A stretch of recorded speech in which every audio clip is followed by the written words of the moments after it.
Yeah, this is the future pinball panel. Thank you everybody for dealing with this, because we're trying some fun stuff this time and some weird stuff. Today's goal is to have a coherent discussion about the future of pinball, how it needs to evolve, how it is evolving, what the future holds, and probably what will happen is a whole bunch of jokes with all of our panelists instead. Yeah. So I would like to, I would like to figure out how to use PowerPoint. Get Keynote. Get Keynote. Perfect. Let's start with. Let me rotate it a little bit. So we're live. It's pretty cool. California experience. Yeah. Sorry, they can't hear. They can't see you at the moment, John. Oh, it's okay. All right. I want to start with Jerry Stellenberg, who just gave a presentation about an hour ago. Some of you saw him. He's the founder of Multimorphic. Jerry, could you introduce yourself, and we will run your first video. Hi guys, my name is Jerry Stellenberg. I'm the founder of Multimorphic Inc., and we're building the new P-Cubed pinball machine, and it's based on our boards, the P-Rock, and our PDB driver boards. So we're developing new control systems and this new pinball machine.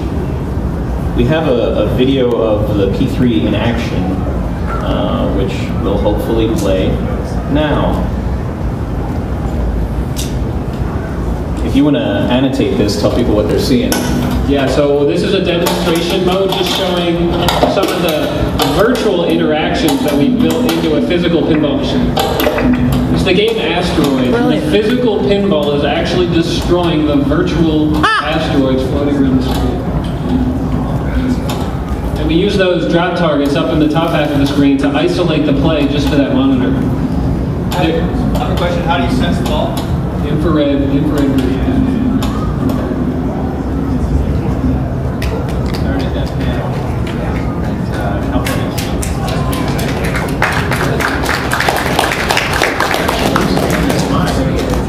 Easier to appreciate when you see it.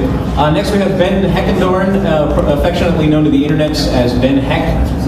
He's a veteran hacker and modder of all things gaming. A couple of years ago he put together the one and only Bill Paxton Pinball. I think this is another opportunity where, you know, the video is going to say everything I think you need to know about Ben.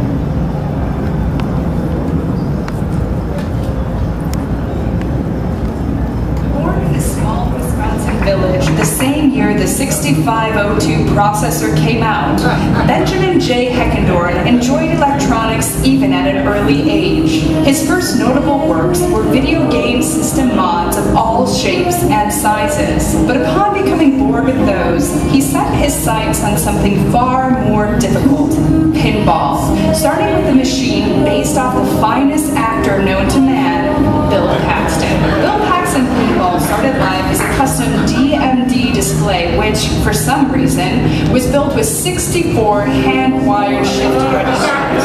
Not knowing a darn thing about pinball logic boards, Ben built his own. Cool playfield toys came next, including a talking fish head, collapsible hand beer can, and a mechanical sub-hunting game. Finally, Ben had a machine called his own. And while it may not be as deep as most modern games, it's certainly the finest Bill Paxton-themed pinball machine ever built. A year later, Ben built a fan-fiction pinball machine based off the TV show Lost. Though it was a beautiful-looking game, it played as badly as the show ended and was eventually scrapped. It was around this time that Ben teamed up with legendary pinball designer John Popaduke, who began teaching Ben and his friends the way of making games that don't suck. Since then, Ben has assisted John with the prototyping of Magic Girl, agreed to be a villain in Ben Heck's Zombie Adventureland, and has started work on his own new game, Ghost Squad. It's an expensive, difficult hobby, but one Ben won't be giving up anytime soon. Any questions? I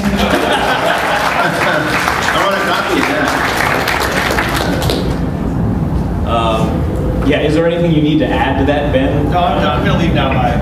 Yeah, it's understandable.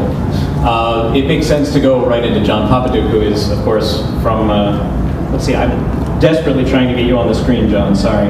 Oh, that's okay. Oh, there it is. You're there a little bit.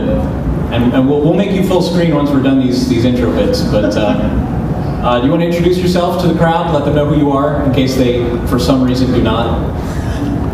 Hi, my name's John Papadou. I'm a friend of Ben Heck. I'm not as funny as Ben. Basically, I'm just a pinball designer. I've been doing it my whole life, and I've had good fortune to work at Bally and Williams designing pinball games like Circus Voltaire, Theater Magic. And today we're continuing to make pinball games, and I'm meeting all sorts of new friends and new people to work with. And pinball's kind of back right now, so it's real exciting, and we're not quite sure what's going on, but it's very interesting, and obviously the future is kind of unfolding before us. So I'm glad to be part of it, and I wouldn't be here if it wasn't for Ben. Ben helped me to revitalize the way I make games, and so I'm really grateful for that. Cool, thank you. We'll be back to you in a moment. Next up, Tanya Kleiss and Wade Kraus. Wave. Wave to everyone. Do you guys want to introduce yourselves, please? Do you have a video on there? I don't. Sorry. Okay. We get you live. They're introducing everybody in the... my name is Wade Kraus. Introduced Barry, Stellenberger, Ben, Tenyo, Wade Kraus, myself. Hey John, your mic is live. Okay, sorry. That's okay. Okay, my name is Wade Kraus, and I make custom pinball machines. My buddy here, Tanya, helps me out. I have a team of other people: Dan Kramer, Dirty Donnie, most noted as the artist, Greg Ong in the room, got Jerry out there somewhere helping out once in a while, and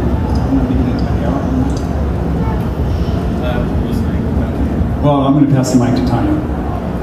I have a video on this USB stick. Yeah.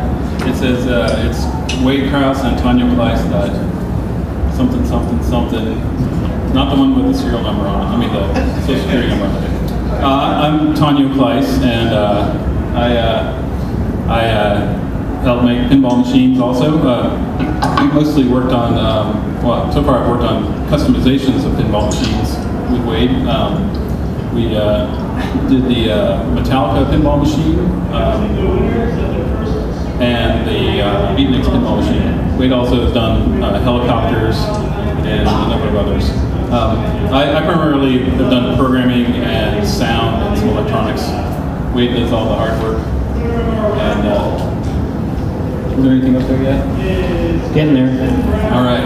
And then Wade.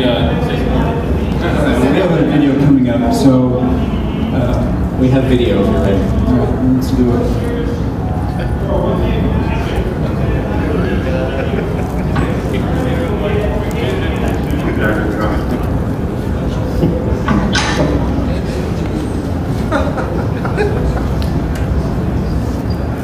Aces.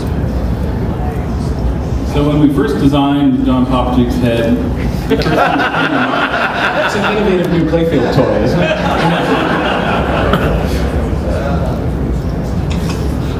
yeah. So yeah, I spent a lot of time preparing this video, although it doesn't have sound except for in some of the loud parts. Should we move on to TJ while we're... Yeah, if you wouldn't mind. TJ? So, I'm TJ Byer. I've organized California Extreme from the beginning with Ken Chaney and some other people from the community. Together with Ken, I collect games, and we've got somewhere around 400, we guess.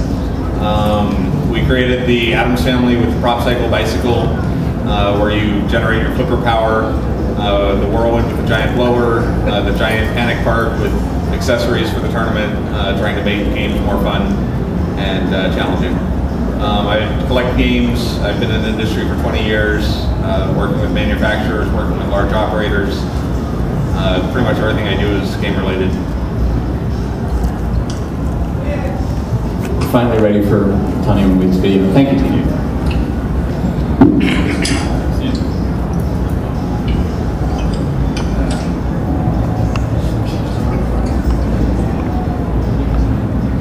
That's Wade. Incredibly lifelike.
saw this at PBE? Okay, great.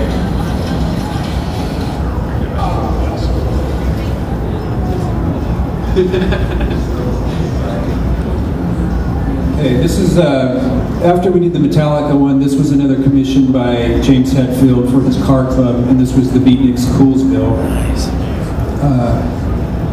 He was really excited about the Metallica game, so he commissioned this one right away, and we were hoping he was going to haul this thing around to some shows. He was talking about it, some car shows, and then maybe even some concerts. So I'll talk more about that in a bit, but it's about over.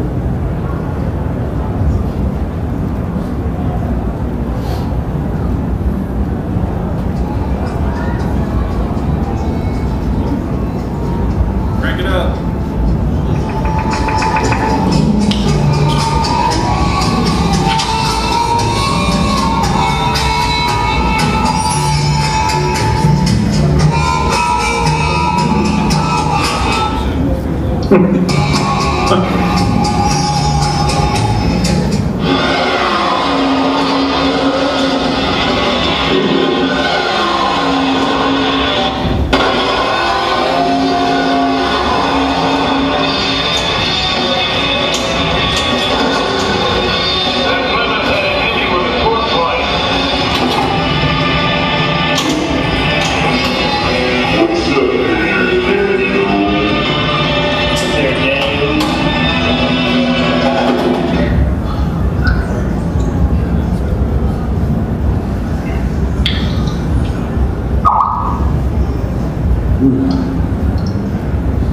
Oh, hi, France. That's it. Okay. Thank you very much.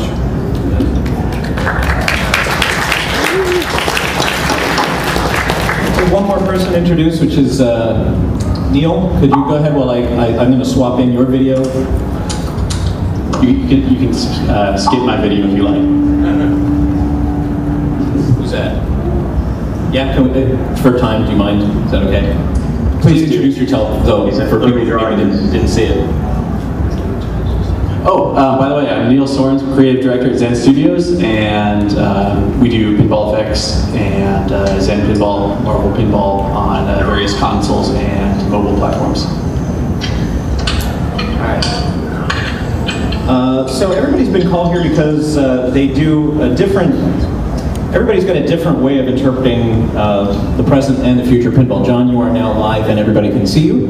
So. Oh, is my head big? Yeah, you're like Big Brother. You're like the overlord of the pinball. Oh, no. Yeah. Jerry, I'm really a nice person. You're all taking different avenues to trying to inject new life into pinball. And George Gomez said in a recent article that he doesn't feel that pinball design has evolved much at all since the 90s. I know this is a wide open question, but I thought it was a good place to start. Do you agree or disagree? And why do you feel that way? Are we really just stuck 20 years in the past in pinball at this point? Anybody? Well, yeah, I mean, most games still have the Italian layout, 2 flippers, maybe 3 flippers. Yeah, so, if you're talking about the design itself, I mean, there's only so many places you can hit the ball. I mean, maybe they need to do something completely different, with the layout, but I would say, yeah, a lot of the designs are basically have a root. Yeah, well, when you design your games, do you have what's your take on it? Yeah, I think for the most part, the 90s are kind of the wide body 90s tables are the kind of what where we start, but.